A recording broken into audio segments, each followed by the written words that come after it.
I was going to tear shit up right from the fucking start.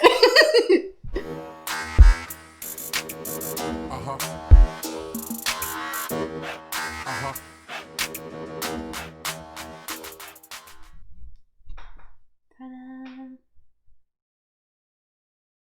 Guess what, Sean? Totally live. Totally live. Guess what, Sean? What? I got an email today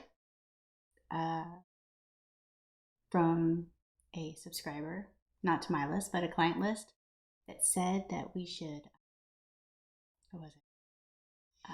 F yourself where the sun don't shine. Sweet. Nice, huh? Yeah. People, whoa. Shit. That's a good one. I was going to tear shit up right from the fucking start. So, yeah, people are a little harsh online, especially right now. It's not hard to be super confident behind a screen. Yeah.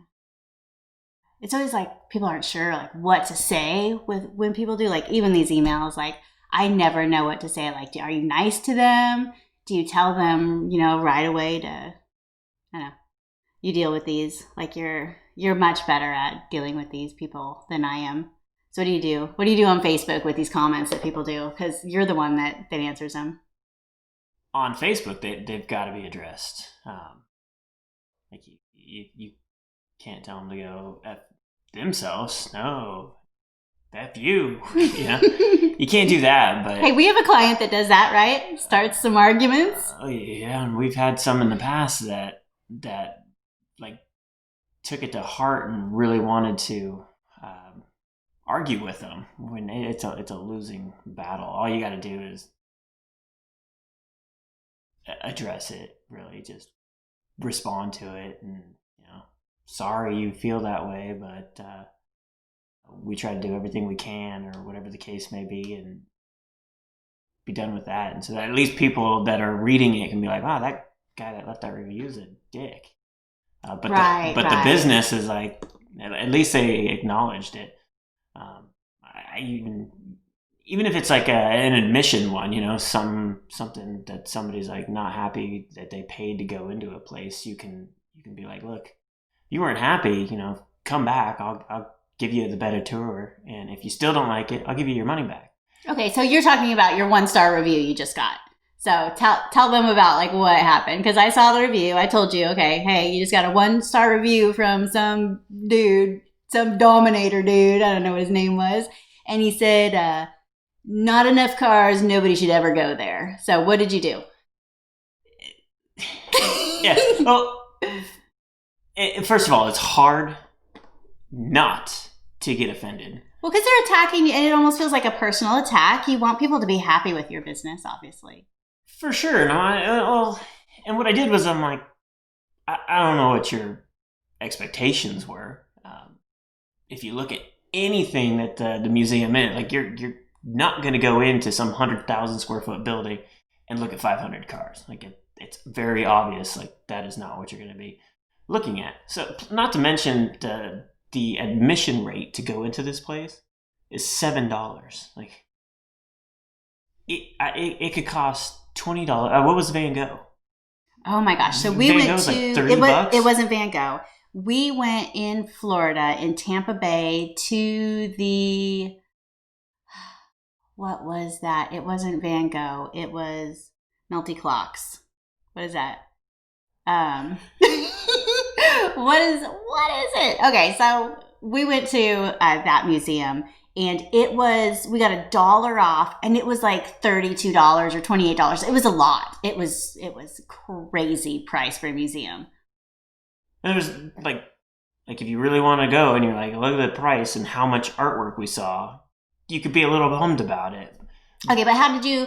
Okay, because I think a lot of people, and we've had some clients do this, that they get one of these reviews online and they just feel attacked personally, and so they try to talk to the person that has left the review. But that's not really who you want to respond to. When you're responding, you want to respond so that everybody else that's reading it kind of gets a feel for who you are. So how did you do that one? You almost...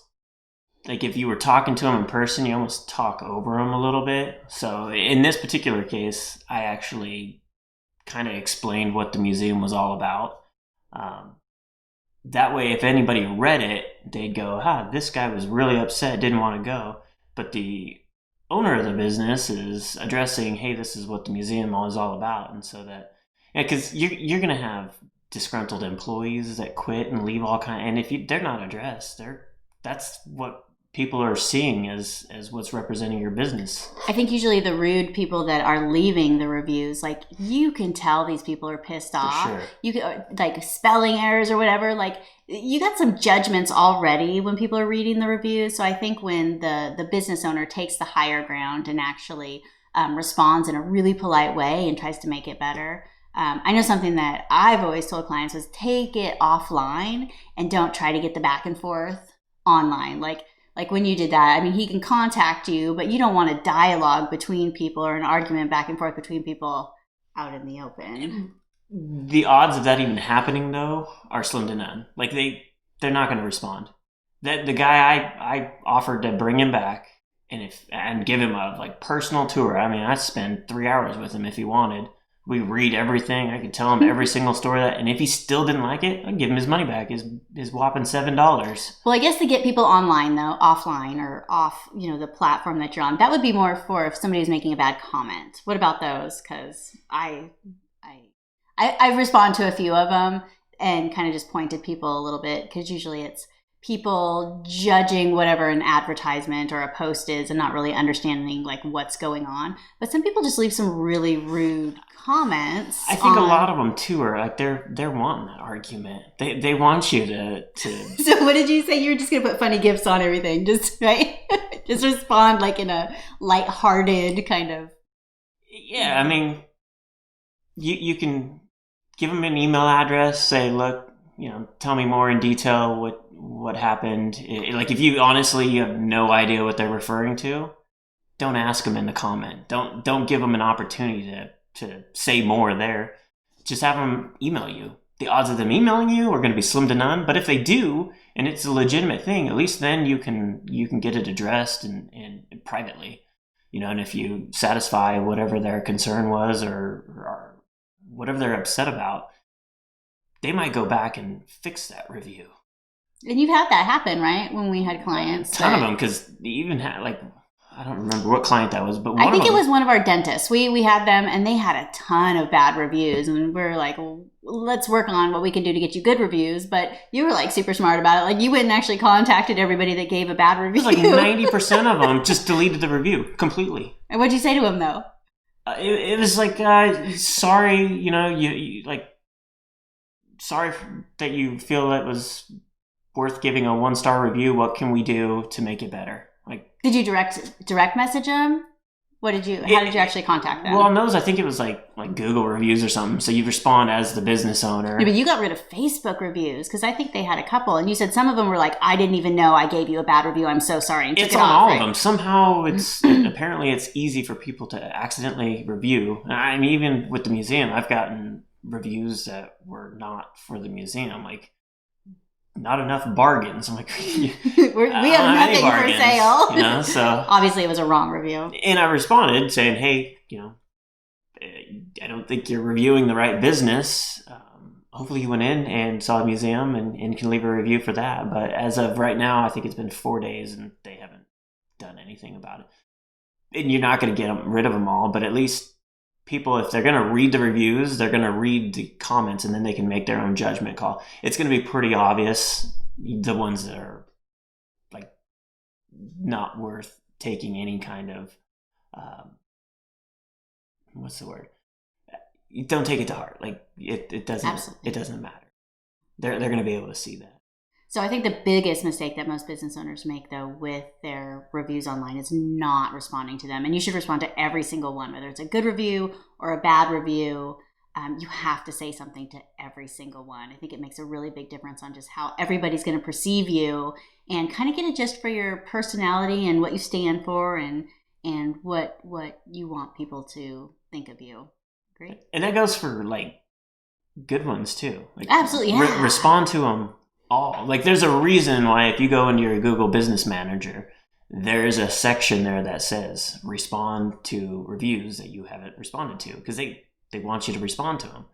And all that does is show that you're active with your bit. Like, you care what people think, whether it's good or bad. If it's good and somebody gives me a 5-star review, I'm gonna be like, awesome, thank you, hope to see you again, kind of thing.